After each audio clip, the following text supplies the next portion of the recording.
Hello दोस्तों, welcome to my YouTube channel. आज की इस वीडियो में हम मैक को इसको विंडोज़ पीसी में इंस्टॉल करेंगे। विंडोज़ पीसी में इंस्टॉल बेसिकली 8 जनरेशन का सीपीयू हो। ये जो गाइड है ये 8 जनरेशन का, लेकिन आपके पास कोई भी सिस्टम हो, लैपटॉप हो या डेस्कटॉप हो, आप मेरे इस गाइड को फॉलो करते हुए ईजिली इंस्टॉल कर सकते हो मैक को इसको किसी भी विंडोज़ पीसी में। फ़िलहाल ये जो मेरा सिस्टम है HP का प्रोडेस्क 600G4, जिसमें i5-8400 का CPU लगा हुआ है। अगर सेम आपका यही सिस्टम हो तो फिर आप मैं नीचे डिस्क्रिप्शन में EFI दे दूंगा जो अभी मैं यहाँ पर क्रिएट करने वाला हूँ, और आप उसे डाउनलोड करके इजीली इंस्टॉल कर सकते हो अपने बूटेबल पेन ड्राइव बना करके। मैं यहाँ पर ये देखो i5-8400 है, और साथ ही यहाँ पर देखोगे GPU में Intel USD graphics 630 Ethernet Intel का है। तो देखो, मैक इंस्टॉल करना किसी भी विंडोज़ पीसी में थोड़ा सा कॉम्प्लिकेटेड होता है, लेकिन बहुत ही मुश्किल नहीं है। अगर थोड़ा सा भी आप समझ लेते हो कि इसे कैसे इंस्टॉल प्रिपेयर कैसे करना है बेसिकली ये फाइल को, तो फिर आप इजीली विंडोज़ में मैक को इंस्टॉल कर पाओगे।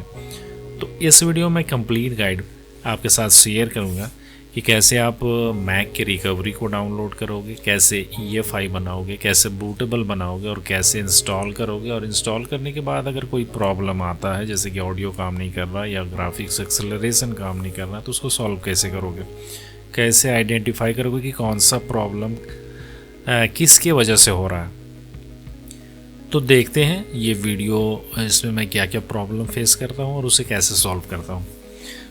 चलिए शुरू करते हैं। सबसे पहले क्या करना, आपका जो भी सिस्टम हो आपको उसका कंप्लीट डिटेल लेना होगा कि उसमें प्रोसेसर कौन सा है, उसमें हार्डवेयर कौन कौन से लगे हुए हैं, वाईफाई ब्लूटूथ कार्ड कौन सा है। तो सबसे सिंपल है, विंडोज़ आइकन पर राइट क्लिक करो, डिवाइस मैनेजर ओपन करो, यहाँ पर कंप्लीट डिटेल मिलेगा आपको। ऑडियो कौन सा है, उसी तरह ब्लूटूथ वाईफाई कार्ड कौन सा है, आपको ये सिस्टम ACPI, देखो मैक इंस्टॉल करना हो तो ACPI सिस्टम सपोर्टेड होना चाहिए कंप्यूटर। साथ ही यहाँ पर आपको डिस्प्ले अडेप्टर देखना है। उसके बाद नीचे आओगे तो आपको देखना है नेटवर्क अडेप्टर, जैसे कि यहाँ पर है इंटेल का। तो ये जो मेरा वाईफाई ब्लूटूथ कार्ड है वो इंटेल का है, और यहाँ पर इसका मॉडल नंबर है AC7265। उसी तरह ईथरनेट का जो मॉडल नंबर है वो है L219LM। उसी तरह नीचे आओगे तो प्रोसेसर आपको मिलेगा, यहाँ पर देखो i5-8400 है जो 8 जनरेशन का, जिसका कोड नेम है कॉफी लेक। आपको ये पता करना हो ना कि आपका प्रोसेसर का कोड नेम क्या है, तो सिंपल है, आप अपने ब्राउज़र को ओपन करना और यहाँ पर आपको टाइप करना है i5-8400 और सर्च करोगे तो इंटेल का ये वेबसाइट मिलेगा। इस पर क्लिक करो और यहाँ आपको आपका कोड नेम मिलेगा CPU का। यहाँ पर ये है कॉफ़ी लेक 8 जनरेशन का। इसका डिटेल भी मिलेगा, इसमें कितने कोर है, कितने थ्रेड्स हैं, फ्रीक्वेंसी कितने फ्रीक्वेंसी में ये काम करता है। ठीक है, अब देखो ये सभी डिटेल लेने के बाद आपको एक वेबसाइट ओपन करना है जिसके हेल्प से हम EFI क्रिएट करेंगे। बहुत डिटेल में वहाँ पर आपको मिलेगा मैक इंस्टॉल करने का गाइड। मैं उसी से की हेल्प से ही मैक को इंस्टॉल कर पाया हूँ अपने सिस्टम में। तो ब्राउज़र ओपन करना और यहाँ पर आपको टाइप करना है open core install guide. First link ही आपको मिलेगा gitania.github.io। इस पर क्लिक करो और ये इसका फर्स्ट पेज है। यहाँ पर आपको गेटिंग स्टार्टेड, इस पर क्लिक करना है। यहाँ पर इंट्रोडक्शन है और मैक इंस्टॉल करने के लिए क्या क्या प्रिपेयर करना है उसके बारे में थोड़ा सा यहाँ पर डिटेल, थोड़ा नहीं डिटेल में है, आप यहाँ पर इसको पढ़ सकते हो। यहाँ पर देखो क्रूशियल में है time and patience. Mac install करना हो तो टाइम और पेशेंस होना चाहिए। नो योर हार्डवेयर, अपने हार्डवेयर की डिटेल आपको होनी चाहिए। साथ ही हार्डवेयर लिमिटेशन पेज भी है, यहाँ पर आप देख सकते हो कि मैक किस पे सपोर्टेड है, कौन से हार्डवेयर पे ये रन करेगा और किस पे नहीं करेगा, तो उन सभी का डिटेल है यहाँ पर। तो यहाँ पर इन सभी को आप चेक कर सकते हो ताकि आप और ज़्यादा अच्छे से बेहतर तरीके से समझ सको कि मैक कैसे रन करता है विंडोज़ पीसी में। अब हमें ये सब समझने के बाद यहाँ पर आप देखोगे USB क्रिएशन, इस पे आपको क्लिक करना है। क्रिएटिंग द USB पे क्लिक करो। यहाँ पर देखो दो रिक्वायरमेंट्स यहाँ पर है, ओपन कोड पैकेज और प्रॉपर ट्री, इन दोनों को डाउनलोड करो। इसके रिलीज को डाउनलोड करना।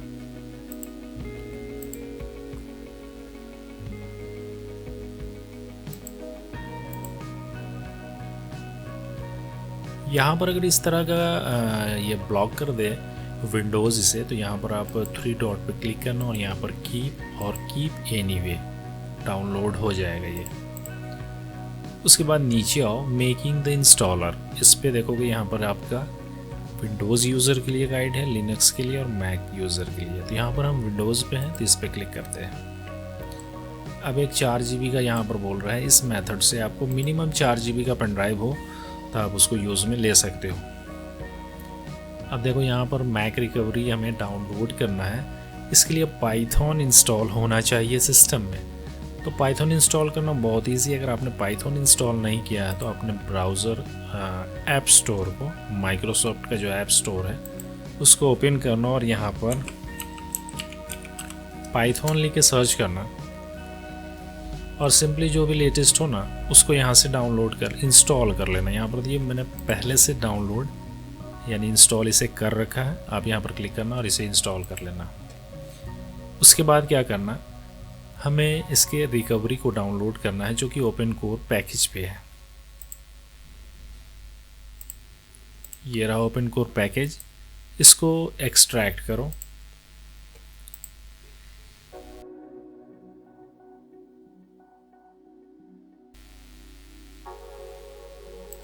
एक्सट्रैक्ट होने के बाद इसे डिलीट कर देते हैं। इसको ओपन करना तो यहाँ पर आपको ना यूटिलिटीज़ नाम का एक फ़ोल्डर मिलेगा, उसको ओपन करोगे तो अंदर में आपको मैक रिकवरी नाम का एक फ़ोल्डर मिलेगा। इसके अंदर आओ और इसका जो डेस्टिनेशन पाथ है ना ऊपर यहाँ पर क्लिक करोगे ना सभी सेलेक्ट हो जाएंगे और यहाँ पर आपको CMD टाइप करना और इंटर करना है। पाइथन इंस्टॉल मस्ट है इसमें, तो पाइथन इंस्टॉल कर लेना पहले। उसके बाद आप यहाँ आओ और यहाँ नीचे आपको URL मिलेगा। तो यहाँ पर देखो सभी का अलग अलग URL है। जैसे मोन्टरे के लिए इसको कॉपी करना, वेंचुरा के लिए इसको, सोनोमा के लिए इसको और लेटेस्ट के लिए जो भी सिक्यूआ है उसके लिए आप ये कॉपी करना।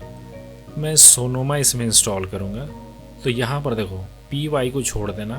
उसके बाद जो M से स्टार्ट है ना macrecovery.py, इसको यहाँ से कॉपी करना डाउनलोड तक, Ctrl+C, यहाँ पर आना और Ctrl+V करके इसे पेस्ट करना और इंटर करना। मैक रिकवरी डाउनलोड होने लगेगा। ये रहा 753 MB का है। वैसे इसका जो फुल DMG फाइल है ना मैक का वो 16 GB के आसपास का होगा, इसलिए मैं इसे शॉर्ट में इसे डाउनलोड कर रहा हूँ। इसको इंस्टॉल करते वक्त इंटरनेट होना मस्ट है, तो इंटरनेट कनेक्शन ज़रूरी है मैक को इंस्टॉल करने के लिए। तो पहले इसे डाउनलोड होने देते, उसके बाद आगे का काम करेंगे।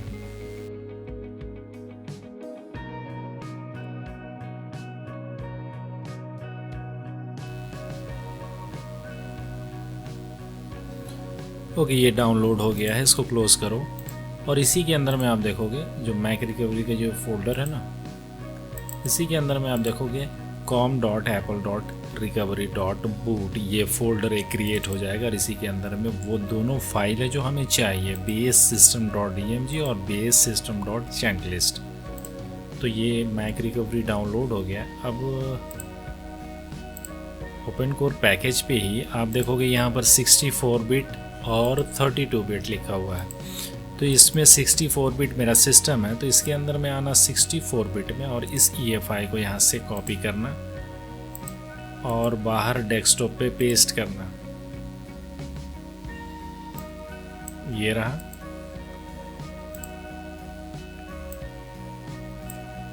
ये रहा वो EFI, ठीक है। अब इसके फिर बैक आओ और यहाँ पर देखोगे डॉक्यूमेंट नाम का एक फोल्डर, इसके अंदर में आपको सैम्पल नाम का एक P-लिस्ट मिलेगा, इसको कॉपी करो। EFI जो अभी हमने डेस्कटॉप पे पेस्ट किया, इसके अंदर OC में आओ और यहाँ पर पेस्ट कर दो। इसको रीनेम करो, राइट क्लिक करो, कॉन्फ़िग, सेव कर दो। इसको मिनिमाइज़ करते हैं। सिस्टम यहाँ पर वेबसाइट पे आओ यहाँ पर और यहाँ पर अब गैदरिंग फाइल इस पर क्लिक करो। यहाँ पर हम जो कैक्स है और ड्राइवर है अपने सिस्टम में लगे हार्डवेयर के अकॉर्डिंग डाउनलोड करेंगे और उसको कॉन्फ़िगर करेंगे।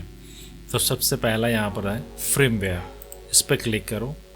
यहाँ पर ये रिक्वायर्ड है hfs+efi.efi, इसको हमें डाउनलोड करना, ये मस्ट है, और ओपन runtime.efi, तो इस पर क्लिक करो और यहाँ से डाउनलोड करो कीप। उसके बाद ओपन runtime.efi, ये आपके ओपन कोर पैकेज पे ही है, तो ओपन कोर पैकेज को ओपन करो, सॉरी EFI जो है इसी को ओपन करो। अभी जो हमने कॉपी किया ना, इसके अंदर OC में ड्राइवर के अंदर आओगे ना, यहाँ बहुत सारे ड्राइवर पहले से ही हैं, तो इसी के अंदर में वो भी है जो हमें चाहिए।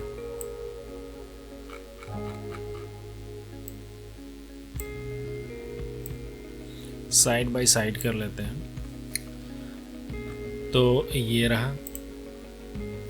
तो यहाँ पर आप देखोगे तो यहाँ आपको ये मिलेगा ओपन runtime.efi, इसको यहाँ पर सर्च करो, ये रहा ओपन runtime.efi, इसी में है। अब इसको हमें यहीं रहने देना, बाकी को डिलीट कर देना, लेकिन इसके साथ हमें दो और चीज़ चाहिए, दो और ड्राइवर, इसको भी रहना है, और रीसेट एनवीरैम entry.efi ये भी रहने दो, और ओपन canopy.efi इसको भी रहने दो। तो सेलेक्ट ऑल करो, ओपन canopy.efi, ओपन runtime.efi और रीसेट environment.entry, इन सभी को डी सेलेक्ट करो, इन तीनों को, और बाकी को डिलीट कर दो, इन तीनों को रहने दो। अब अभी हमने जो डाउनलोड किया ना, उसको भी यहीं पर कॉपी कर लेते हैं, ये hfs+.efi यहाँ से कट करते हैं और इसके अंदर में पेस्ट कर देते हैं। तो ड्राइवर का काम हो गया, जो भी ड्राइवर हमें चाहिए थे वो सब कुछ यहाँ पर आ गया। अब इससे बैक आते हैं, नीचे आओ यहाँ पर। अब देखो यहाँ पर ये क्या था ना, ये लेटेस्ट सिस्टम के लिए है जिसका सिस्टम में UEFI बायोस हो, लेकिन यहाँ पर अगर आपके पास जो पुराने सिस्टम हो, second generation, third generation, first generation का इंटेल का, तो फिर आप लेगेसी यूज़र हो जाओगे। तो आपका सिस्टम में जो ये है ना, हमने अभी जो ड्राइवर में ये डाला, वो इन सभी कैक्स को यूज़ करेंगे। जैसे कि यहाँ पर hfs+legacy.efi है ना, इसको यूज़ करना, वरना आपको जो ओपन कोर बूट पीकर है ना, वो दिखेगा ही नहीं, ओपन कोर इंस्टॉलर नज़र ही नहीं आएगा। उसी तरह यहाँ पर है ओपन USB KBDX, ये दरअसल ड्राइव डिटेक्ट करने के लिए है, पुराना सिस्टम हो और जिसमें ACPI सिस्टम ना हो। जैसे कि यहाँ पर राइट क्लिक करोगे और डिवाइस मैनेजर पर क्लिक करोगे ना, यहाँ पर आपको कंप्यूटर मिलेगा, या ये रहा। अब देखो यहाँ पर ACPI x64 बेस PC है, अगर ये ना हो तो फिर आपको ये भी यूज़ करना होगा। उसी तरह से यहाँ पर है ओपन पार्टीशन DXE, तो यहाँ पर डिटेल है, आप इसको फॉलो करना। अब आगे बढ़ते हैं। अब देखो मस्ट हैव, अब कैक्स वाले बारी है। अब कैक्स हमें डाउनलोड करना है, इससे बैक आ जाओ, ड्राइवर का काम हो गया। अब कैक्स हमें ऐड करना है, तो कैक्स ऐड करने के लिए यहाँ पर देखो फर्स्ट में जो है ना, रिक्वायर्ड कैक्स लीलू और वर्चुअल SMC, ये दोनों हमें चाहिए। तो इसको क्लिक करो, डाउनलोड करो।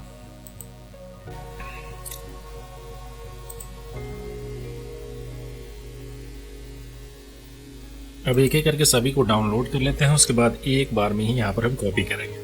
उसके बाद ये है वर्चुअल SMC, इसको भी डाउनलोड करो।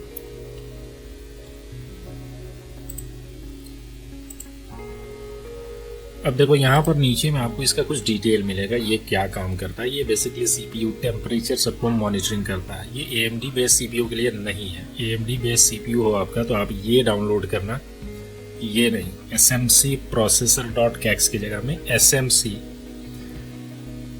AMD प्रोसेसर है, इसको डाउनलोड करना, इसको डिलीट कर देना उससे, ठीक है।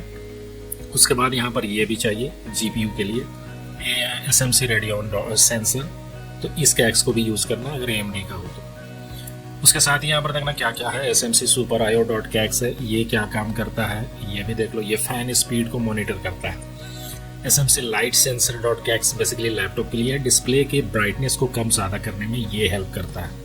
उसके बाद ये बैटरी मैनेजमेंट है, लैपटॉप में बैटरी होता है तो यहाँ पर ये कैक्स उसको कंट्रोल करता है चार्जिंग को, और डिस्प्ले भी करता है कितना चार्ज हुआ है, और उसको एक तरह से बैटरी मैनेजमेंट सिस्टम है तो मैनेज करता है। उसके बाद यहाँ पर SMC डेल सेंसर, अगर डेल का लैपटॉप हो या डेस्कटॉप भी हो तो इस दोनों में ये यूज़ होगा, डेल का SMC डेल सेंसर डॉट कैक्स। ठीक है, अब ग्राफिक्स के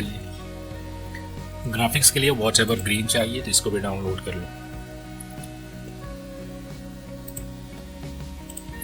उसके बाद ऑडियो के लिए एप्पल ALC, इसको भी डाउनलोड करो।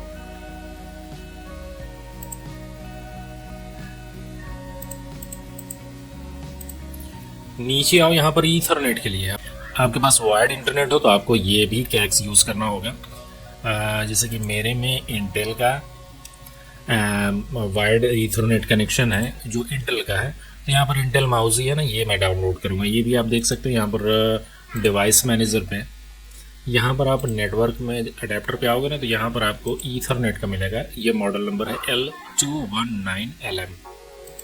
यहाँ पर ये देखो, यहाँ पर आपको मिलेगा ये रहा L219। साथ ही यहाँ पर कई मॉडल और भी हैं, आपका इनमें से हो तो आप इसे डाउनलोड करना। साथ में अगर आपका ये हो जैसे कि L211 तो फिर इसको आप डाउनलोड करना। उसके बाद यहाँ और भी कई कैक्स है, जैसे एथरोस का हो तो इसे डाउनलोड करना, और रियलटेक का हो तो इस कैक्स को डाउनलोड करना। ईथरनेट के लिए बेसिकली ये है। तो मेरा है इंटेल का, तो इंटेल माउस ही, इसे डाउनलोड करता हूँ।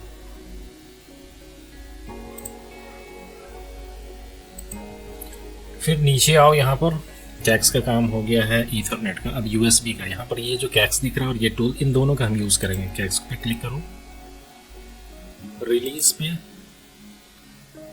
USB टूल बॉक्स, इसे डाउनलोड करो। साथ में टूल को भी डाउनलोड करो। इसकी हेल्प से हम ना USB को मैप करेंगे। यहाँ पर देखो windows.exe, इसको डाउनलोड करना। फिर नीचे आओ, यहाँ पर मेरा वाईफाई और ब्लूटूथ कार्ड है जो कि इंटेल का है।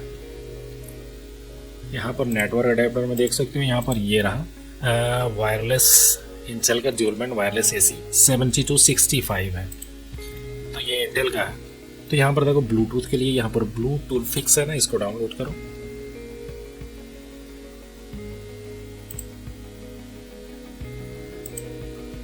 फिर नीचे आओ, इंटरनेट वाईफाई के लिए ये एयरपोर्ट ITLWM है, इसको डाउनलोड करो। तो यहाँ पर कई सारे वर्जन के हैं, जैसे बिक्सर है तो बिक्सर में है तो आप इसको यूज़ करना। कैटलिना, हाई सियरा, जो भी इंस्टॉल कर रहे हो, हम सोनोमा इंस्टॉल कर रहे हैं तो यहाँ पर ये 14.4, इसको डाउनलोड करेंगे।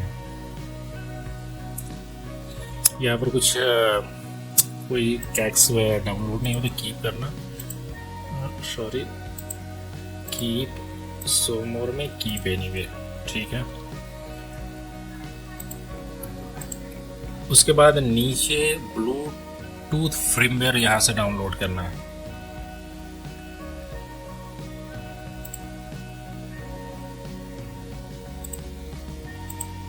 अब आपके पास अगर वाईफाई कार्ड ब्रॉडकॉम का हो तो फिर आप इन कैक्स को यहाँ से डाउनलोड करना। फिर नीचे आओ, यहाँ पर और भी कई कैक्स है जो AMD CPU के लिए है, तो यहाँ पर आप उसको चेक कर लेना। मेरा इंटेल का है तो इस गाइड को फॉलो करते हुए आप हर सिस्टम के लिए EFI क्रिएट कर सकते हो, मैक को इंस्टॉल कर सकते हो। उसके बाद नीचे आओगे तो आप एक्स्ट्रा में देख सकते हो, यहाँ पर और भी कई सारे कैक्स हैं जिसका स्पेसिफिक क्या काम है ना वो यहाँ पर मेंशन है, आप वो चेक कर लेना। यहाँ पर ये लैपटॉप इनपुट के लिए, जैसे कि लैपटॉप में कीबोर्ड, माउस, ट्रैकपैड वगैरह, कीबोर्ड और ट्रैकपैड लगे रहते हैं, तो उसके लिए आप इन सभी कैक्स को यूज़ करोगे। ये भी सब मॉडल के हिसाब से आपको डाउनलोड करना होगा। उसी तरह ये भी लैपटॉप के लिए है। तो कैक्स वाला काम भी कंप्लीट हो गया है। तो अब सीधे चलते हैं डाउनलोड पे, और जो भी कैक्स हमने डाउनलोड किया है ना उन सभी को बारी बारी से EFI वाले इस कैक्स वाले फोल्डर में पेस्ट करते जाना है। सबसे पहले जो हमें मिल रहा है, पहला में ये है, इसको ओपन करो। ये है ब्लूटूथ के लिए, तो यहाँ पर आप देखना, बैक आ जाते हैं। पहले यहाँ पर इंटेल ब्लूटूथ वर्जन 2 है ना, इसको ओपन करना और यहाँ से इसको इंटेल ब्लूटूथ फ्रेमवेयर और इंटेल BT पैचर, इसको कॉपी करो, यहाँ पर पेस्ट कर दो। उसके बाद ये वाईफाई के लिए है, इसको कॉपी करो, यहाँ पर पेस्ट कर दो। उसके बाद ये ब्लूटूथ के लिए है, फिक्स करने के लिए। तो यहाँ पर से सिर्फ हमें ये लेना है, ब्लूटूथ फिक्स अप डॉट कैक्स, इसको कॉपी करो और यहाँ पर पेस्ट कर दो।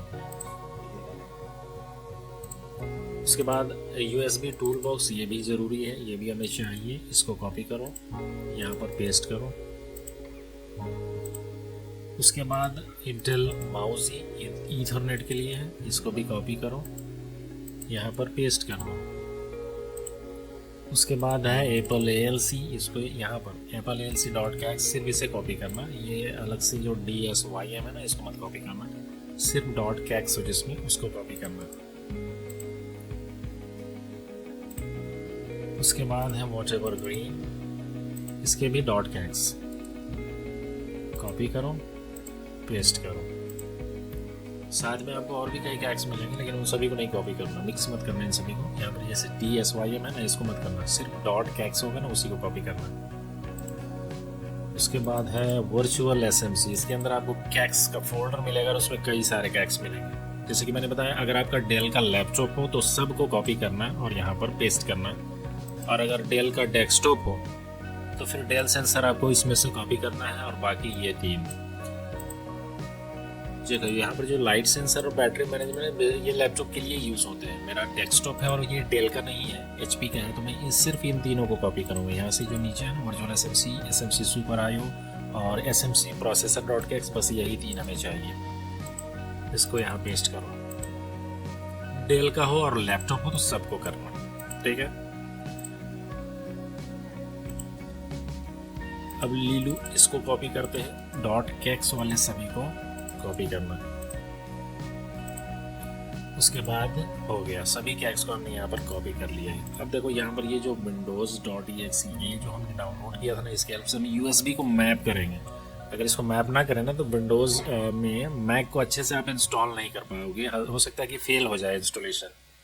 तो मैप करने के लिए इसको हम फिलहाल मिनिमाइज़ करते हैं। जो भी कॉपी करना था वो हो चुका है। अब इससे एक हम और कैक्स क्रिएट करेंगे। तो इसको डबल क्लिक करके रन करो, ये इस तरह से ओपन होगा। अब यहाँ पर हमें D टाइप करना है फॉर डिस्कवर पोर्ट्स, तो D टाइप करो, एंटर करो।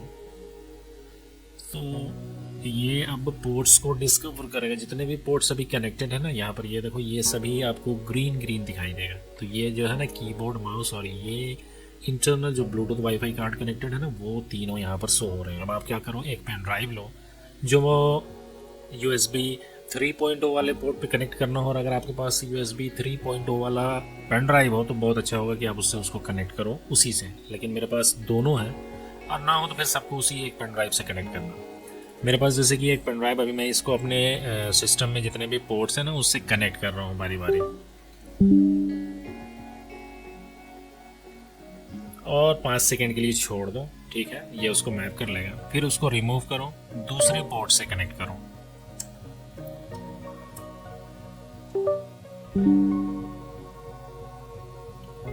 फिर हटाओ, 5 सेकंड के लिए छोड़ देना। उसके बाद आपका जो जितने भी सिस्टम में लगे हुए USB पोर्ट्स है ना, उन सभी को इससे एक एक करके कनेक्ट करो। 5 सेकंड के लिए छोड़ो और निकाल दो।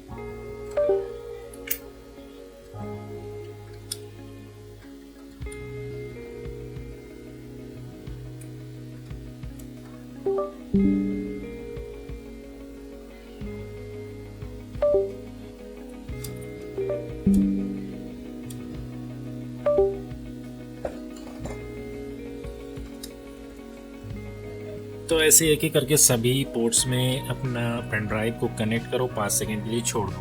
हो गया। उसके बाद आप क्या करो, P टाइप करो यहाँ और एंटर करो। अब यहाँ पर हमें टाइप करना है S for select ports and build CACs। तो यहाँ पर S टाइप करो, एंटर करो। अब यहाँ पर जितना भी हमने बूट किया ना वो सब ग्रीन ग्रीन यहाँ पर दिखाई दे रहा है। देखो यहाँ पर ये मैक्सिमम 15 पोर्ट्स को सपोर्ट करता है। तो यहाँ पर ये जो 10 है तो सही है, 15 से ऊपर नहीं जाना है, 15 से नीचे ही रहना है। तो यहाँ पर ये 10 है तो बिल्कुल सही है। अब यहाँ पर हम क्या करेंगे, कैक्स को बिल्ड करने के लिए हमें K टाइप करना है। तो यहाँ पर आप K टाइप करो और एंटर करो, तो कैक्स क्रिएट हो जाएगा। यहाँ पर ये utbmap.kex के नाम से, वो आपको डाउनलोड फोल्डर पे ही मिलेगा। ये रहा, यहाँ पर ये केक्स क्रिएट हो गया है। अब इसको कॉपी करो और EFI के इस केक्स वाले फोल्डर में से पेस्ट कर दो। ये हो गया। अब रिसोर्स इसके अंदर में क्या है, ऑडियो, फॉन्ट, इमेज, लेकिन इसके अंदर कुछ भी नहीं है, तो इसको हम ये भी कलेक्ट करेंगे। तो यहाँ पर आप ब्राउज़र ओपन करना और ओपन कोर रिसोर्सेस लिखोगे ना तो आ जाएगा। रिसोर्स लिख के सर्च करना, ये beauty treatment, open core beauty treatment ये नाम से आएगा। इस पर आओ और यहाँ से इसे डाउनलोड कर लो। यहाँ पर ये बाइनरी रिसोर्सेस है ना, इस पर क्लिक करना, रिलीज पे और सोर्स कोड। ये क्या करेगा, बेसिकली जो हम डिलीट करते हैं, कॉपी पेस्ट करते हैं, तो एक साउंड इफेक्ट आता है ना, वो सब यहाँ पर फॉन्ट के लिए भी है। वॉलपेपर इमेज यहाँ पर आपको मिलेगा जो कि खाली है, तो ये है उसी को, ये यहाँ पर हम इसको ऐड करेंगे। इसके अंदर में वो सब कुछ है, तो इसको ओपन करो। इसके अंदर में ये रहा रिसोर्स फोल्डर, इसको कॉपी करो और यहाँ पर पेस्ट कर दो बाहर में, ये रिसोर्स की जगह में यहाँ पेस्ट करो।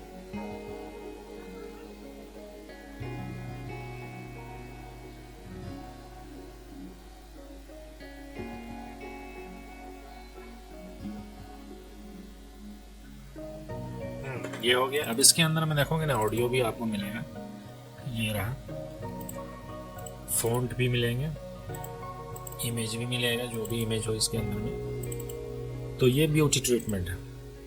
अब टूल के अंदर आओ और यहाँ पर आप सिर्फ OpenCL.EFI इसको रहने दो और बाकी सबको डिलीट कर दो। ये हो गया।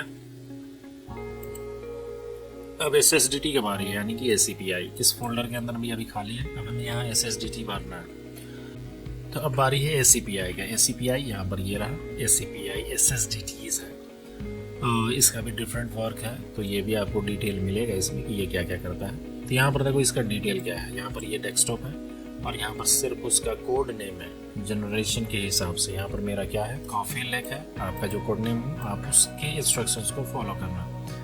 जैसे कि कैबी लेक हो तो ये, और इसके अलावा और कुछ भी नहीं चाहिए कैबी लेक को। स्काई लेक को भी SSDT प्लग ही चाहिए।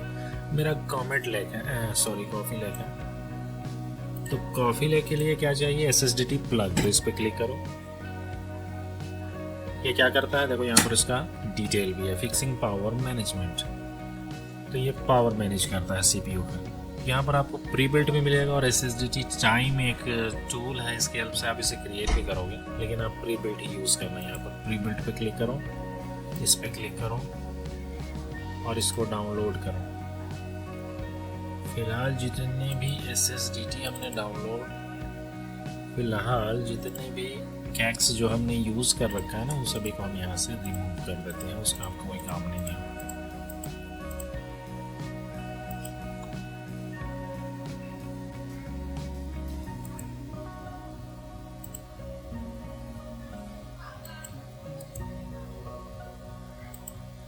तो ये एक डाउनलोड हो गया है। अब दूसरा SSDT देखते हैं कि क्या चाहिए हमें।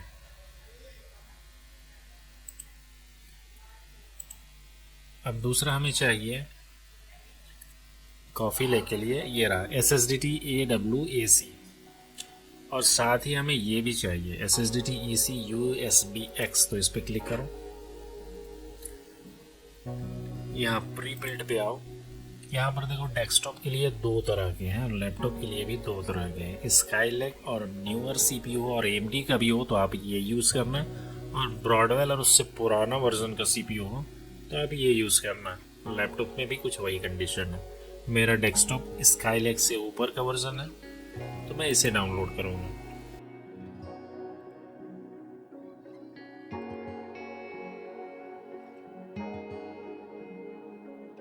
फिर यहाँ पर आओ। अब हमें चाहिए ये भी SSDT AWAC। यहाँ पर ये देखो, इसके सीध में जितने भी बॉक्स कनेक्ट होंगे ना, उन सभी SSDT को आपको चाहिए, ठीक है। ये सिंपल इसका फंडा है।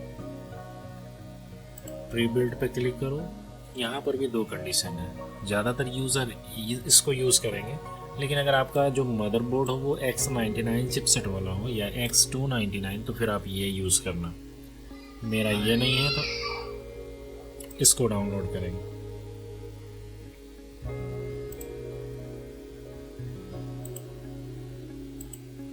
उसके बाद क्या बचा, SSD PMC, हमें ये भी चाहिए।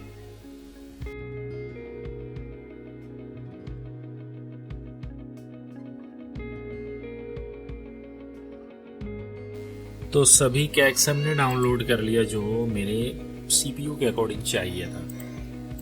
ये सब डाउनलोड पे है, डाउनलोड पे जाओ।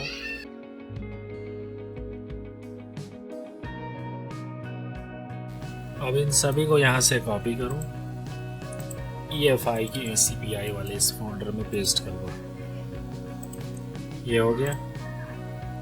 अब हमें कॉन्फ़िग करना है सभी का, जो भी हमें टूल चाहिए था, जो ACPI ड्राइवर कैक्स रिसोर्स सबको हमने यहाँ पर ऐड कर दिया है। अब इसको कॉन्फ़िग करेंगे। कॉन्फ़िग करने के लिए यहाँ पर आप नीचे आओगे तो यहाँ पर देखोगे कॉन्फ़िग। अब यहाँ पर देखो, यहाँ भी कोड नेम्स है। ये डेस्कटॉप वाला plist कॉन्फ़िगरेशन है, यहाँ पर लैपटॉप वाला, इस पर क्लिक करोगे तो लैपटॉप के लिए है। यहाँ पर आपका जो भी CPU कोड नेम हो सिंपली उस पर क्लिक करोगे और यहाँ जो इंस्ट्रक्शंस दिया हुआ है ना वही आपको फॉलो करना है। उसी तरह यहाँ पर देखो इंटेल का HATT अगर सिस्टम हो आपके पास तो आप यहाँ फॉलो करना इन सभी में से जो भी प्रोसेसर हो आपके पास। और AMD डेस्कटॉप हो तो यहाँ पर क्लिक करोगे तो यहाँ पर देखो बुलडोजर और राइजन एंड थ्रेडरिपर, इसमें से कोई CPU हो तो आपको यहाँ पर का इंस्ट्रक्शंस को फॉलो करना है। मेरा डेस्कटॉप का है प्लस कॉफ़ी लेक है तो मैं यहाँ पर क्लिक करूँगा। अब ये इंस्ट्रक्शन हमें फॉलो करना है। यहाँ पर आप प्रॉपर ट्री का यूज़ करोगे और साथ ही जेन SM BIOS का भी यूज़ होगा। तो इसको हम डाउनलोड कर लेते हैं। प्रॉपर ट्री मैंने पहले ही डाउनलोड कर रखा है।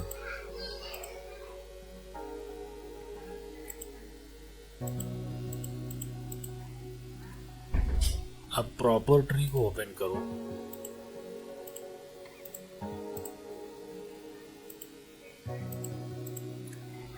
यहाँ पर ये रहा प्रॉपर ट्री, इसको एक्सट्रैक्ट करो।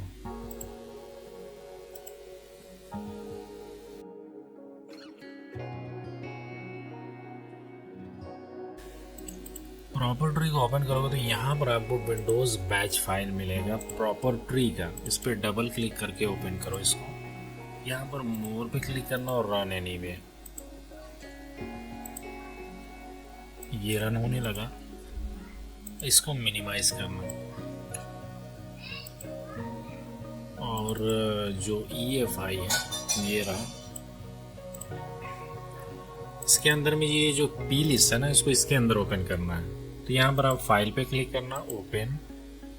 उसके बाद डेस्कटॉप पे जाओ, यहाँ पर ये रहा EFI, इसको ओपन करना। उसी के अंदर में आपको कॉन्फ़िग ये रहा वो, इस पर क्लिक करो, ये ओपन हो जाएगा इस पर। अब फर्स्ट टाइम आपको क्या करना है, इन तीनों वार्निंग, चार जो वार्निंग है इसको डिलीट कर दो। उसके बाद यहाँ पर फाइल पे क्लिक करना और यहाँ पर OC क्लीन स्नैपशॉट पे क्लिक करना। तो ये उसी फोल्डर पे आ जाएगा, ये EFI के अंदर में जो OC वाला फोल्डर है जहाँ से हमने इसे अभी उठाया है plist को। यहाँ से सेलेक्ट फोल्डर करना। तो इसमें जो भी हमने चेंजेस किया है ना, जो कैक्स ऐड किया है, जो ACPI को जो ड्राइवर है इसमें ऐड किया ना, वो सब यहाँ पर लिस्ट हो जाएगा। उसी के अकॉर्डिंग ये सेट हो जाएगा। उसके बाद फाइल पे जाओ फिर से और इसको सेव कर दो एक बार। अब इसको एक साइड करते हैं। ब्राउज़र कट गया गलती से मुझसे। फिर से हम ओपन करते हैं open core install guide.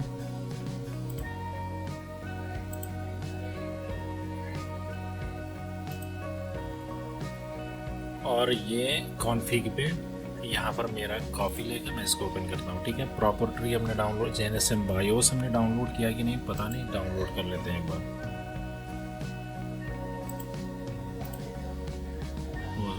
Download हमने कर रखा है। ठीक है, अब नीचे आओ और यहाँ पर देखो इंस्ट्रक्शंस हैं। ACPI को ऐसे सेट करना है। यहाँ पर ये जो भी है इंस्ट्रक्शन, यहाँ पर भी आपको SSD का लिस्ट मिल जाएगा कि आपको कौन कौन सी SSD चाहिए यहाँ पर, जो कि हमने पहले ही यहाँ पर ऐड कर रखा है। ठीक है, अगर वहाँ समझ में ना आए तो यहाँ से भी देख लेना। तो यहाँ पर SSDT प्लग है, SSDT EC USB-X है, SSDT AWAC है और SSDT PMC है, जो कि हमने यहाँ पर ऐड कर रखा है। उसको इस तरह से सेट करना है, ट्रू होना चाहिए सब। तो यहाँ पर सब ऑटोमेटिक ट्रू हो गया, चूँकि यहाँ पर ये जो भी कैक्स SSDT यहाँ पर अवेलेबल हो ना, उसमें ये ऑटोमेटिकली ट्रू कर देगा, चूँकि हमने यहाँ पर OC क्लीन स्नैपशॉट किया था। तो यहाँ पर ये काम हो चुका है। अब यहाँ पर एक इंस्ट्रक्शन है कि SSDT PMC is not required for Z370 chipset वाले मदरबोर्ड में। अगर आपका मदरबोर्ड Z370 का हो तो फिर आपको ये नहीं चाहिए SSDT PMC.aml, ठीक है। मेरा ये नहीं है तो मुझे ये चाहिए।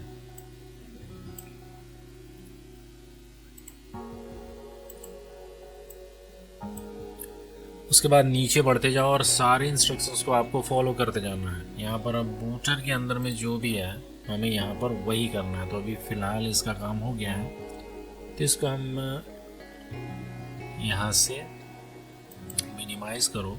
अब यहाँ पर आ गया बूटर। बूटर के अंदर क्वार्क में हमें जाना है, तो इसको मिनिमाइज करते जाते हैं। ये रहा क्वार्क। अब क्वार्क के अंदर में क्या चेंजेस करने हैं आपको यहाँ पर वो सब मिलेगा। यहाँ पर देखो, तो यहाँ पर देखो ये क्या है, डीवर्चुअलाइज MMIO।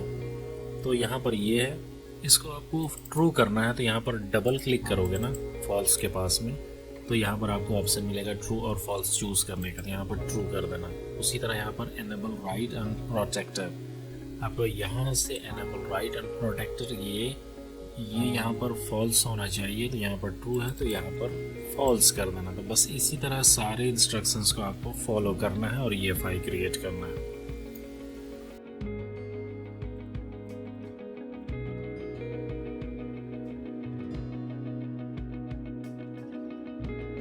ये रहा डिवाइस प्रॉपर्टी। इसके अंदर में हमें कुछ इस तरह का चेंजेस करना है। यहाँ पर आप नीचे आओगे तो यहाँ पर ये जो दिखाई दे रहा है ना,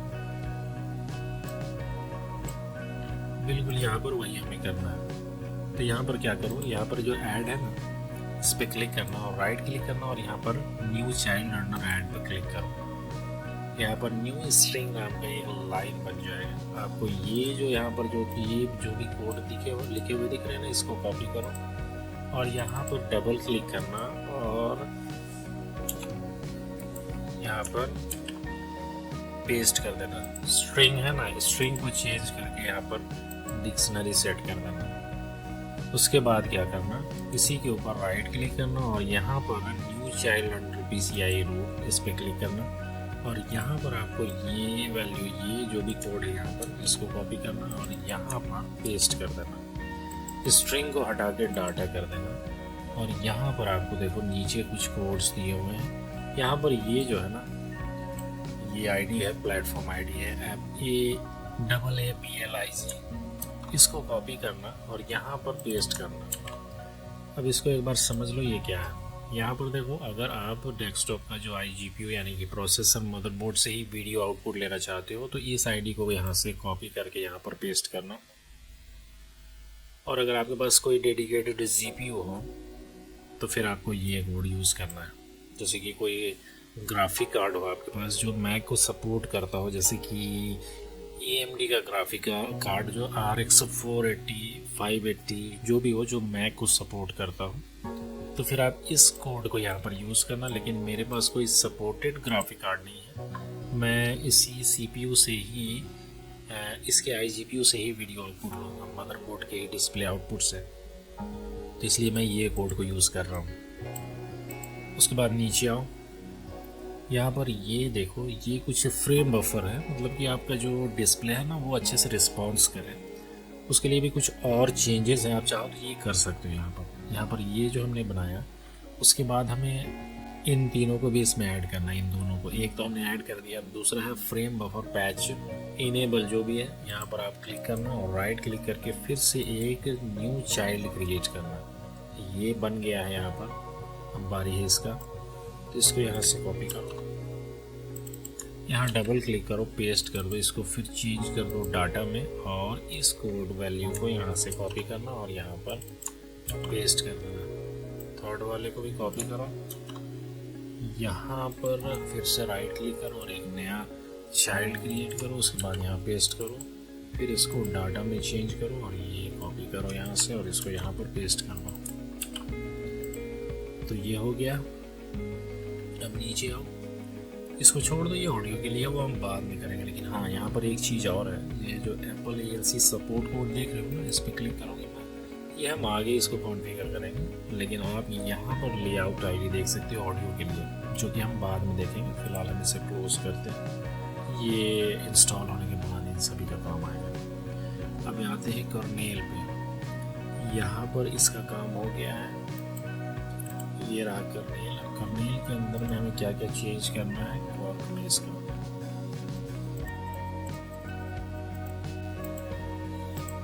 ये कॉर्क आ गया। अब इसमें देखो क्या करना है, एप्पल XCPM CFG लॉक, ये ट्रू होना चाहिए। तो यहाँ पर ये फॉल्स है तो इसको ट्रू कर देंगे।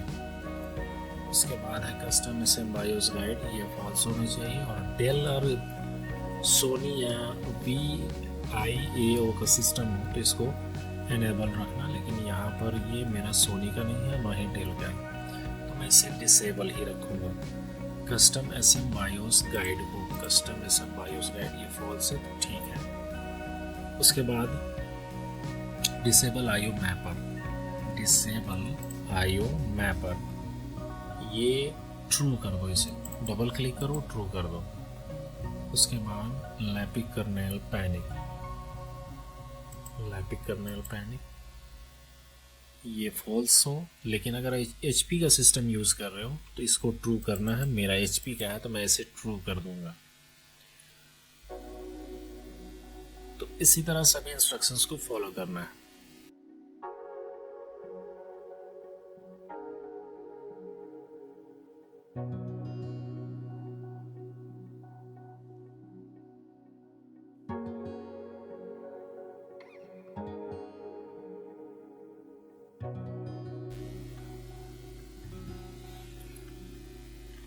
अब NVRAM में यहाँ पर देखो बूट आर्गुमेंट ऐड करना है। यहाँ पर ये बूट आर्गुमेंट है। यहाँ पर नीचे आओगे ना तो आपको सारे बूट आर्गुमेंट मिलेंगे। जनरल पर्पस बूट आर्गुमेंट है और नीचे में है GPU स्पेसिफिक बूट आर्गुमेंट्स। आपका GPU तो उस हिसाब से यहाँ पर ये कैक्स ऐड होंगे, यहाँ सबका डिटेल है। मेरा GPU नहीं है, इसमें iGPU ही यूज़ करूँगा। तो यहाँ पर ये -V पहले से ही है और ये कीप SYMS जो भी है वो यहाँ पर है। तो हमें ये सिर्फ डीबग, इसको कॉपी करो, यहाँ पर डबल क्लिक करो, उसके बाद एक स्पेस दो और इसको पेस्ट कर दो। उसके बाद है ALC ID = 1, इसको कॉपी करो और यहाँ डबल क्लिक करके यहाँ पर पेस्ट कर दो। अब नीचे आओ यहाँ पर और यहाँ पर लैंग्वेज भी हमें चेंज करना है। लैंग्वेज भी बहुत ज़रूरी है। यहाँ पर देखो अमेरिकन इंग्लिश है, इसका हैक्स कोड ये है और ये आपको यहाँ पर डालना है। प्रिपलैंग्स KVD पता नहीं क्या है, ये रहा। ये इसके अंदर में जो कोड है वो रशियन है, तो यहाँ पर वो हटाओ और इसको पेस्ट कर दो। उसके बाद नीचे आओ, राइट फ्लैश यस होना चाहिए। राइट फ्लैश ये यस है। प्लेटफॉर्म इन्फो का काम हम बाद में करेंगे इसको। इसका काम हो गया है NVRAM का। ये जो P लिस्ट है इसको कॉन्फ़िगर कर लेते हैं।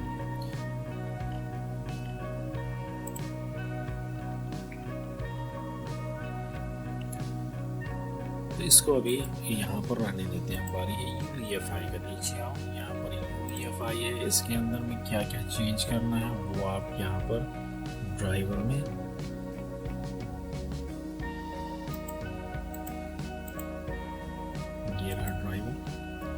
अब यहाँ पर ये जैसा है ना, हमें वहाँ यहाँ भी वही करना है। तो ये भी ऑटोमेटिकली, चूँकि हमने जो भी ड्राइवर ऐड किया था ना वो यहाँ पर ये ऑटोमेटिक कॉन्फ़िगर हो गया है। जो भी कॉन्फ़िगरेशन इसमें हो रहा था, तो इसमें हमें कुछ भी चेंज नहीं करना है। यहाँ पर जो HFS+.EFI ऐड किया था वो भी यहाँ पर ट्रू है। लोड अर्ली फॉल्स होना चाहिए और यहाँ पर ये जो पाथ है वो भी यही होगा जो यहाँ पर है। तो ये बिल्कुल सही है, इसमें हमें कुछ भी चेंजेस नहीं करने हैं। यहाँ पर सिर्फ 2 ही ड्राइवर दिखाई दे रहा है ना, HFS+.EFI और OpenRuntime.EFI, लेकिन हमने 4 ड्राइवर इसमें ऐड किया, इसलिए यहाँ पर 4 लिस्ट में है।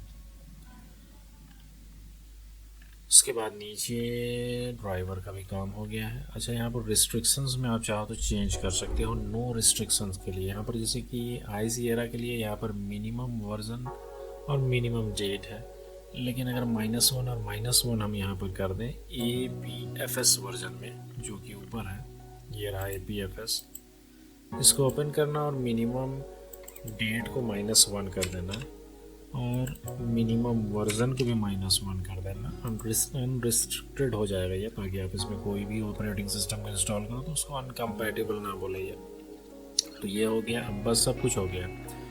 अब कुछ भी नहीं करना, EFI प्लेलिस्ट जो है ना वो सारा कॉन्फ़िगर हो गया है। अब इसके बाद हमें जो करना है वो करना है GenSM BIOS की हेल्प से। अब देखो ये जो है ये BIOS में चेंजेस करने हैं, जो डिसेबल करना है, जैसे fast boot, secure boot, serial या कॉम बूट, पैरेलल बूट। तो यहाँ पर ये डिटेल इसका एनेबल जो करना है VTX अबव 4G डिकोडिंग है, हाइपर थ्रेडिंग है। तो जो एनेबल करना हो उसे आप BIOS में एनेबल करना, जो डिसेबल करना हो वो BIOS में डिसेबल करना। अब इसमें इतना सारा ऑप्शन है, वो सब आपके BIOS में अवेलेबल नहीं होगा। जो भी होगा उसी को डिसेबल करना, जो ना हो उसको कुछ कर ही नहीं सकते। और यहाँ पर जो एनेबल करना हो वो सब का सब आपके BIOS में नहीं होगा। तो जो हो उसी ऑप्शन को आपको इनेबल करना है, जो ना हो उसको छोड़ देना। तो बस ये हो गया। अब इसको हम एक बार फाइनल सेव करते हैं। प्लेलिस्ट सेव हो गया, अब इसको क्लोज करो। अब हमें GenSM BIOS का यूज़ करना है ताकि हम अपने सिस्टम का प्रोडक्ट ID जनरेट कर सकें। तो यहाँ पर डाउनलोड पे आओ, GenSM BIOS को एक्सट्रैक्ट करो,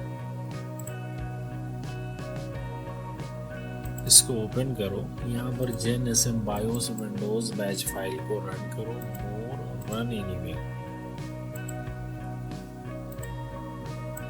अब ये रन होने लगा है ना, ये फाइल को ओपन करो। सबसे पहले तो यहाँ पर क्या करो, install update Mac serial number. तो यहाँ पर 1 टाइप करो, एंटर करो।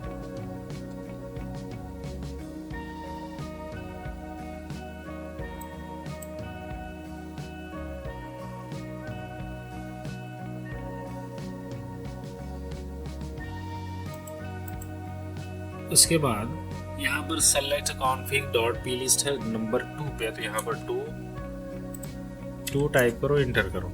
उसके बाद ये फाइल को ओपन करो। उसी के अंदर में जो config.plist है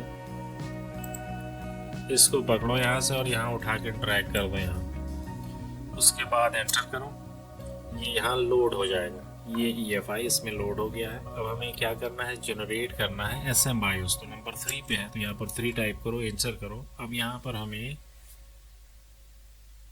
सीरियल नंबर जनरेट करना है। तो यहाँ पर ये जो प्रोडक्ट ID होता है ना, जैसे iMac Pro, उसके बाद iMac Mini है ना, तो वो ही यहाँ पर हमें ऐड करना है। तो आपका जो सिस्टम हो उससे जो करीबी मिलता जुलता एप्पल का प्रोडक्ट हो ना, आपको यहाँ पर वही प्रोडक्ट ID टाइप करना है। मेरा यहाँ पर iMac जो है ना, हमें यही टाइप करना है, मेरा ये iMac से मैच करता है।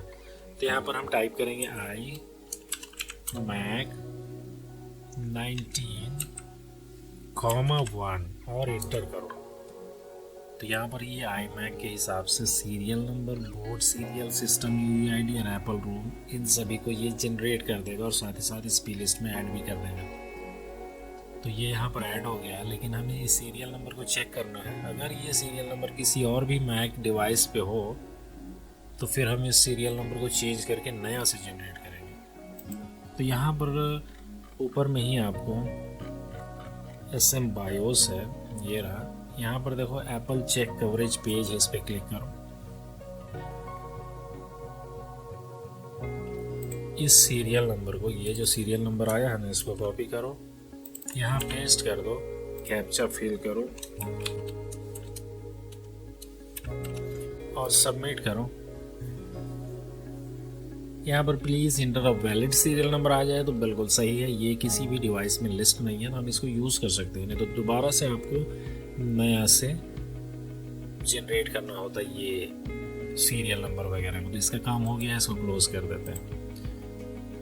अब इसको आप ओपन करोगे तो यहाँ पर आप देखोगे वो सारे सीरियल नंबर इसमें ऐड हो गए हैं। और इसको ओपन करने के लिए यहाँ पर राइट क्लिक करके भी आप जा सकते हो, ओपन पे क्लिक करो और ये रहा प्रॉपर्टी, इस पर क्लिक करो। अब यहाँ पर आप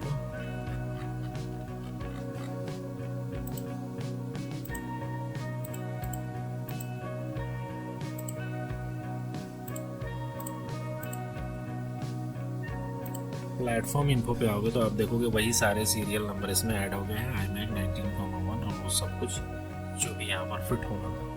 तो ये EFI क्रिएट हो गया है मेरे सिस्टम के अकॉर्डिंग। तो आप भी इसी तरह से अपना EFI बनाओ। अब इसके बाद हम बूटेबल पेन ड्राइव बनाएंगे। बूटेबल पेन ड्राइव बनाने के लिए आप क्या करो, आपके पास मिनिमम 4 GB का पेन ड्राइव हो तो उसको अपने सिस्टम से कनेक्ट करो।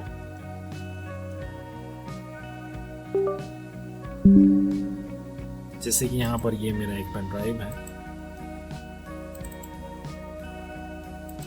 सबसे पहले इसे क्या करना है, इसको फॉर्मेट करना है। फॉर्मेट करने के लिए आप रूफूस, चूँकि मेरा ये 16 GB से ऊपर का पेन ड्राइव है, अगर आपका सिर्फ 4 GB का पेन ड्राइव हो तो आप यहाँ पर राइट क्लिक करना और फॉर्मेट पे क्लिक करके FAT32 डिफ़ॉल्ट है ना, इस पर आप फॉर्मेट कर लेना।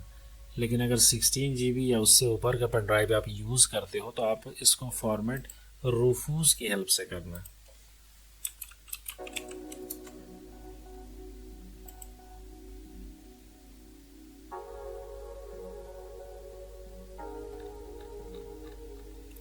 इसको यहाँ से डाउनलोड करो। रूफूस छोटा सा एक टूल है।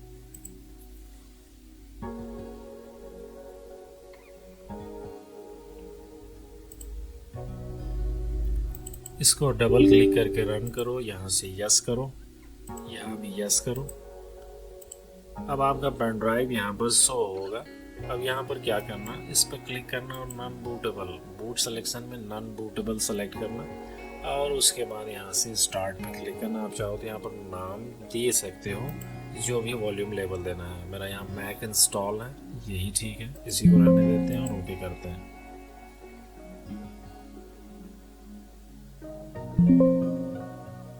इसको क्लोज करो। इसके अंदर में 2 फाइल होंगे, उसको डिलीट कर दो।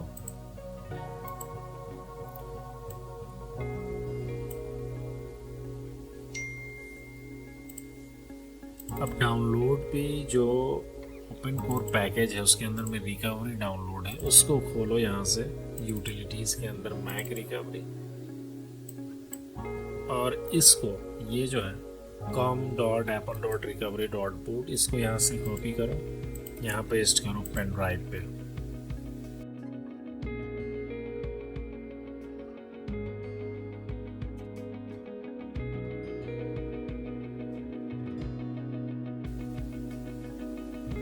उसके बाद इस EFI को यहाँ से कॉपी करो और यहाँ पर पेस्ट कर दो।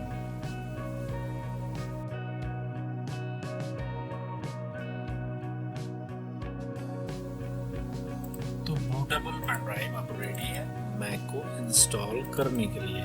अब सिस्टम को रीबूट करते हैं और बूट करते हैं इस पेन ड्राइव में। उससे पहले आप बायोस में जो चेंजेस करने हैं वो कर लेना। नीचे में डिस्क्रिप्शन में वो सारे डिटेल दे दूंगा कि आपको क्या डिसेबल करना है और क्या एनेबल करना है। अब सिस्टम को कंप्लीटली ये सारे एप्लीकेशन को क्लोज करते हैं और रीस्टार्ट करते हैं।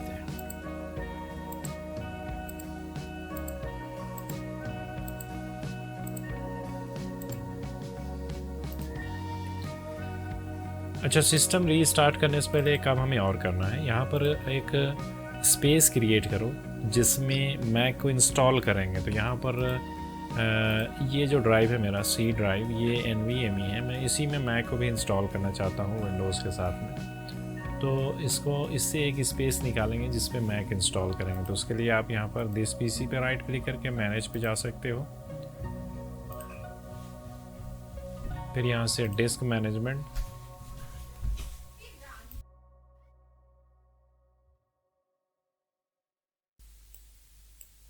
अब ये रहा वो C ड्राइव, इस पर राइट क्लिक करो और यहाँ पर स्पेस के हिसाब से आप इससे पार्टीशन ले सकते हो। मेरा ये 426 GB है ना, तो उसी हिसाब से मैं यहाँ पर वॉल्यूम जो है सो श्रिंक कर लेता हूँ। यहाँ पर श्रिंक वॉल्यूम पे क्लिक करो और मुझे चाहिए 120 GB, तो कैलकुलेट कर सकते हो 120 GB का MB में कितना होगा।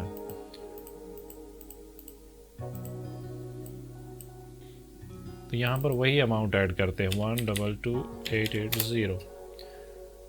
स्ट्रिंग पे क्लिक करो और 120 GB का अनअलोकेटेड स्पेस यहाँ पर क्रिएट हो गया। यहाँ पर राइट क्लिक करो, new simple volume, next next next, यहाँ पर मैक ओएस, ताकि बाद में हम इसे आइडेंटिफाई करें। नेक्स्ट करो, फिनिश कर दो। तो एक नया पार्टीशन क्रिएट हो गया है मैक ओएस नाम से। इसी पे मैक को इंस्टॉल करेंगे। ये रहा। अब सिस्टम को रीस्टार्ट करो।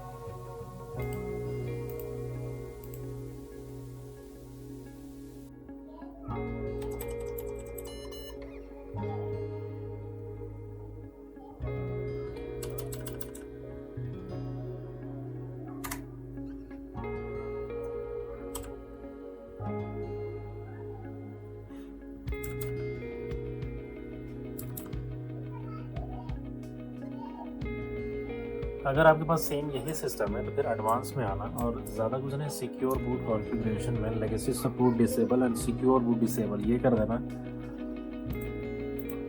और बूट ऑप्शन में ये फास्ट बूट है ना, इसको डिसेबल कर देना।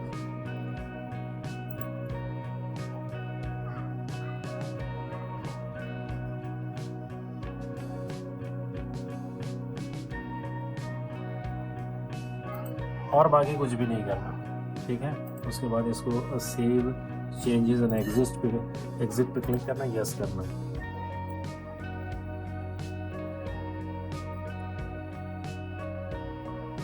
इसके बाद बूट करना सीधे पेन ड्राइव। बूट की F9 है, F9 को बार बार प्रेस करोगे सिस्टम रीस्टार्ट होगा, बूट मेन्यू आ जाएगा। यहाँ पर आप अपना पेन ड्राइव सेलेक्ट करो, इंटर करो।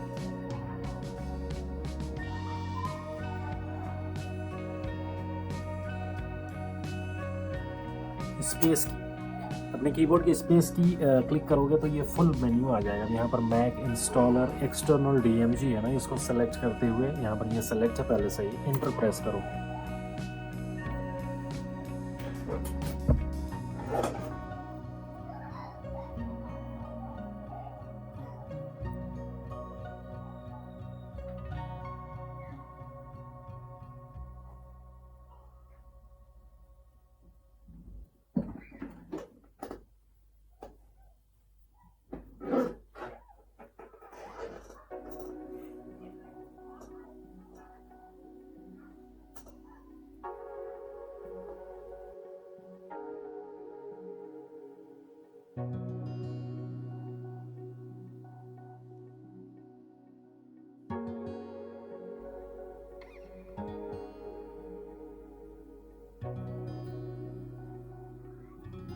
ओके, तो मैक रिकवरी ओपन हो जाएगा। यहाँ पर आपका वाईफाई अगर कनेक्ट, जैसे कि यहाँ पर वाईफाई मेरा बिल्कुल काम कर रहा है, यहाँ पर आप इसको कनेक्ट कर सकते हो। क्योंकि इस प्रोसेस में इंस्टॉल करते वक्त आपको वाईफाई या तो इंटरनेट आपका लेन पोर्ट से हो, मेरा लेन वायर से ये कनेक्टेड है, तो वाईफाई कनेक्ट ना भी हो तो मेरा काम बन जाएगा।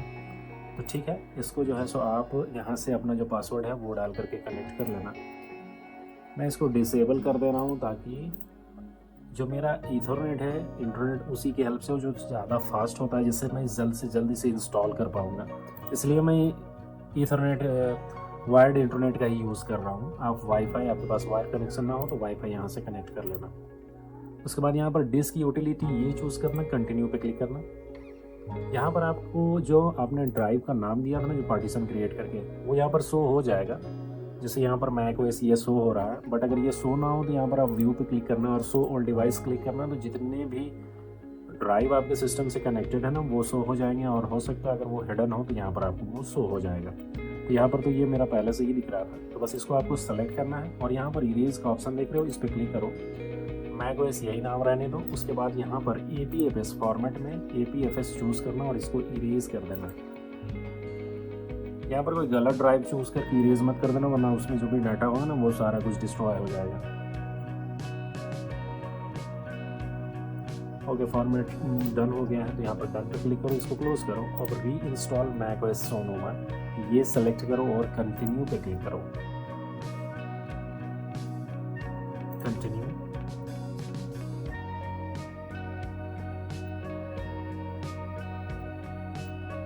यहाँ से एग्री पे क्लिक करो, अग्री करो।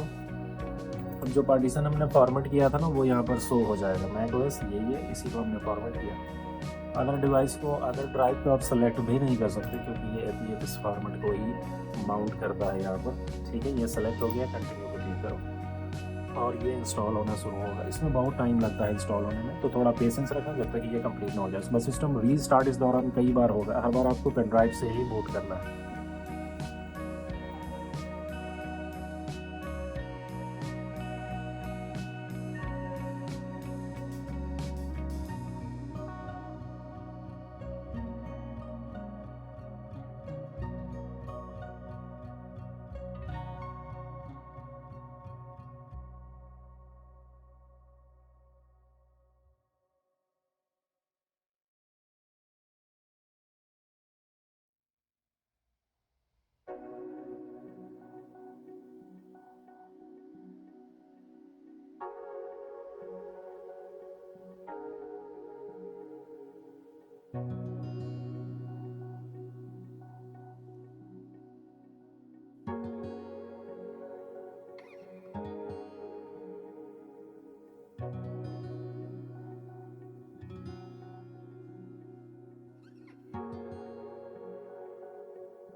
तो कॉन्ग्रेचुलेसन, मैक इंस्टॉल हो गया है विंडोज़ पीसी में। अब फर्स्ट टाइम जब ये बूट करे, ये फर्स्ट टाइम बूट है, आप एक बार चेक करो कि क्या क्या सही से काम कर रहा है। यहाँ पर जैसे देख रहे हो वॉल्यूम सही से काम नहीं कर रहा। अब इसके लिए क्या करना, सबसे पहले तो एक टूल डाउनलोड करना है, ओपन कोर कॉन्फ़िगरेटर। ये टाइप करो और सर्च करो।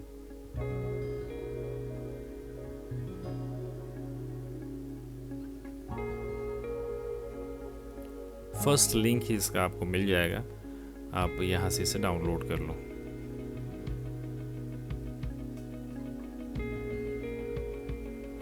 अगर इंटरनेट काम ना करे तो मोबाइल को USB थ्रेटनिंग के थ्रू कनेक्ट करके आप इंटरनेट यूज़ कर सकते हो।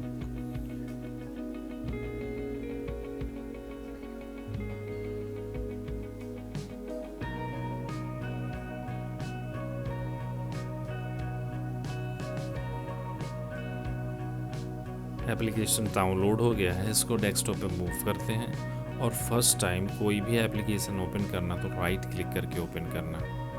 देखो मैक में ना कोई भी एप्लीकेशन इंस्टॉल नहीं करना पड़ता, यहाँ से ओपन करना। अब इसकी हेल्प से यहाँ पर टूल पे क्लिक करना, माउंट करना EFI को, यहाँ पर माउंट पार्टीशन। अपना पासवर्ड जो अकाउंट बनाते वक्त आपने क्रिएट किया था वो यहाँ पर डालो, ओके करो, ओपन पार्टीशन।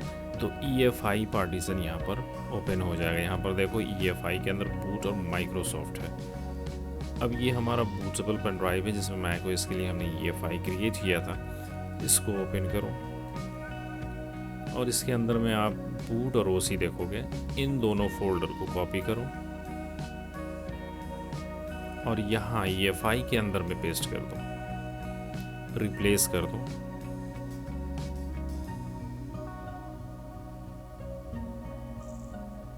ओके, डन हो गया है। इसे क्लोज करो और अब आप बिना पेन ड्राइव के भी मैक ओएस में बूट कर सकते हो। तो हम इसे इजेक्ट कर देते हैं।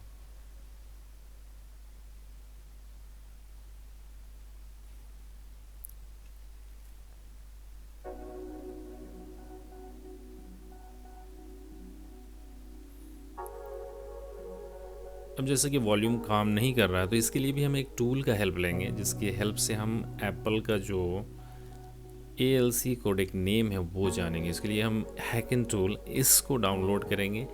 इससे हम ID देख सकते हैं एप्पल ALC का।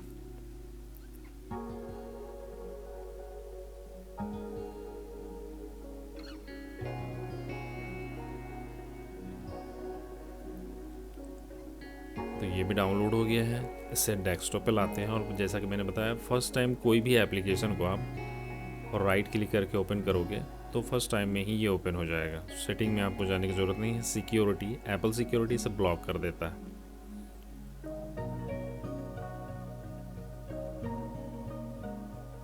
अब यहाँ ऊपर स्पीकर साउंड का जो आइकन है इस पर क्लिक करोगे। अब यहाँ से आप कोडेक नेम देख सकते हो। लेकिन यहाँ पर मेरे साथ एक प्रॉब्लम आया जब मैं ये पैच कर रहा था इसको ऑडियो को, तो मेरा सिस्टम अचानक से काम नहीं करने लगा। ये जो ओपन कोर कॉन्फ़िगरेटर है इसका हेल्प लेना था जब मुझे, तो ये ओपन नहीं हो पा रहा था और एक एक करके सिस्टम हैंग भी करने लगा। तो मुझे मजबूरन इन सभी एप्लीकेशन को क्लोज़ करके सिस्टम को रीस्टार्ट करना पड़ा फोर्सली।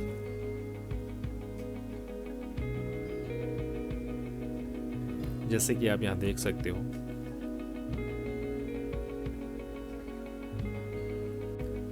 फिर दोबारा मैंने इस सिस्टम को रीस्टार्ट किया। रीस्टार्ट करने के बाद मैंने दोबारा इसको रन किया। बूट किया था फर्स्ट टाइम मैंने पेन ड्राइव से ही और इस बार ये अच्छे से काम कर रहा था। ये वीडियो मैंने उसके कई दिन बाद इससे आगे मैं इसको फिर बना रहा हूँ। यहाँ पर ये अच्छे से काम कर रहा है। अब यहाँ पर आप देख सकते हो जो कोडेक नेम है वो आपको यहाँ पर दिख जाएगा। अब हमें फिर जाना है ओपन कोर इंस्टॉल गाइड। आपको ब्राउज़र ओपन करना है और फिर हम उसी वेबसाइट पे जाएंगे, डोटानिया ओपन कोर इंस्टॉल गाइड पे।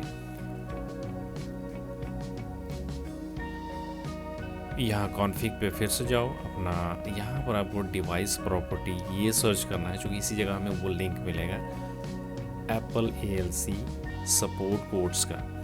अब ये वो वेबसाइट है जहाँ हम रियलटेक या डिफरेंट और भी जितने भी ऑडियो की चिपसेट हैं उसके कोड्स से यहाँ पर हम उसके लेआउट आईडी को जान के अपने वॉल्यूम को साउंड को पैच कर सकते हैं। अब यहाँ पर ये जो कोडेक नेम है आप ये देखो और यहाँ पर वही नाम सर्च करो। जैसे कि ये नाम मिल गया है। अब यहाँ पर आप उसके मॉडल नंबर को सर्च करो। जैसे कि यहाँ पर ये है CX20632। अब यहाँ पर आप देखोगे उसके लेआउट आईडी यहाँ पर 20 है, 21, 23 और 28 है। अब क्या करो, ओपन कोर कॉन्फ़िगरेटर को ओपन करो, दोबारा से माउंट करो EFI को, पासवर्ड एंटर करो अपना।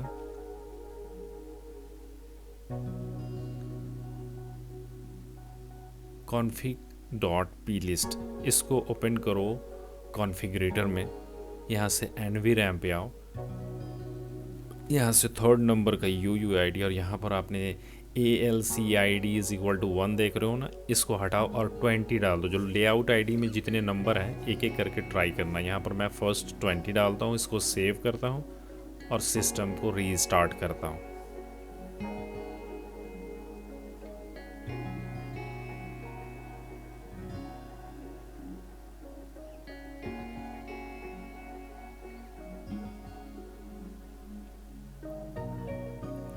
और सिस्टम रीस्टार्ट करके देखो, आपका वॉल्यूम वगैरह सब कुछ अच्छे से काम करने लगा है। और यहाँ पर वाईफाई, ब्लूटूथ, मतलब अब इसमें कोई भी प्रॉब्लम नहीं है, सभी सही से काम कर रहे हैं। अगर आपका ऑडियो 20 लेआउट आईडी पे ना आए तो फिर वहाँ पर आपने देखा था ना 3 लेआउट आईडी थे, तो फिर आप 20 से हटा करके 21 ये डाल के इसी तरह आपको सेव करना होगा, सिस्टम रीस्टार्ट करना होगा, साउंड आपका काम करने लगेगा। यही इसका फंडा है। तो 20 पे ही मेरा ऑडियो और बाकी सब कुछ काम करने लगा। अब इस सिस्टम में कोई भी प्रॉब्लम नहीं है।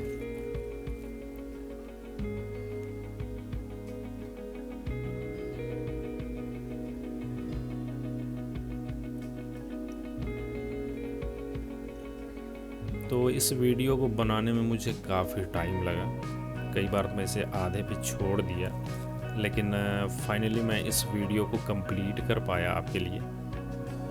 ये 8 जनरेशन का है, मगर ये जो प्रोसेस है, ये जो स्टेप्स जो मैंने लिए हैं, जो गाइड है उसी तरह आप अपने सिस्टम में जो आपका CPU हो जनरेशन का, उसके कोड नेम के हिसाब से आप उस गाइड को फॉलो करके अपने सिस्टम के अकॉर्डिंग EFI इसी तरह बना सकते हो। और अगर किसी भी तरह का कोई प्रॉब्लम आता है तो आप उसको इस तरह से सॉल्व कर सकते हो। तो इस वीडियो को बनाने में मुझे बहुत टाइम लगा है और बहुत दिन भी लगा है। तो आप लोग मेरे इस मेहनत को अप्रिसिएट करो, थोड़ा सा वीडियो को लाइक करोगे तो मुझे बहुत खुशी होगी इस बात को लेकर। तो वीडियो बनाने में बहुत मेहनत लगता है, तो आप लोग लाइक ज़रूर कर देना, थोड़ा सा मोटिवेट हो जाऊँगा और इसी तरह के कई और वीडियोज़ आपके लिए लाता रहूँगा। ओके, अब इसके बाद सिस्टम रीस्टार्ट करोगे तब अब जब सिस्टम को रीस्टार्ट करोगे तो आप विंडोज़ पे ही डायरेक्टली बूट करोगे, क्योंकि अभी इसका ड्यूल बूट सेटअप नहीं हुआ है। आप पेन ड्राइव जैसे ही रिमूव करोगे विंडोज़ पे बूट कर जाओगे। यहाँ पर आपको क्या करना है, डिस्क जीनियस इस नाम का ये एप्लीकेशन है ना, इसका लिंक नीचे डिस्क्रिप्शन में होगा, डाउनलोड करना, इंस्टॉल कर लेना, उसके बाद इसको रन कर लेना। यहाँ पर आप टूल देख रहे हो ऊपर में, इस पर क्लिक करना और यहाँ पर सेट UEFI बायोस बूट इन ट्रीज, इस पर क्लिक करना।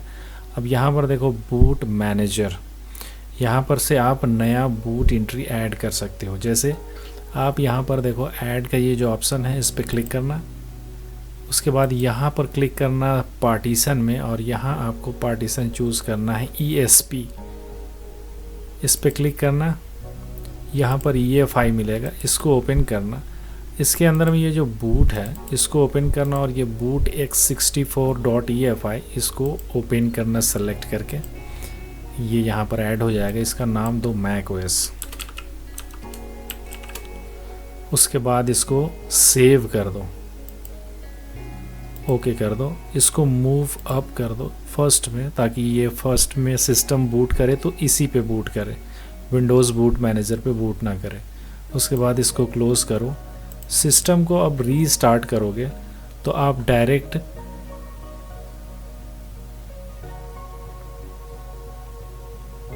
ओपन कोर से ही बूट करोगे, जिसमें आप सेलेक्ट कर सकते हो कि आप विंडोज़ पे बूट करना चाहो या तो मैक पे बूट करना चाहो।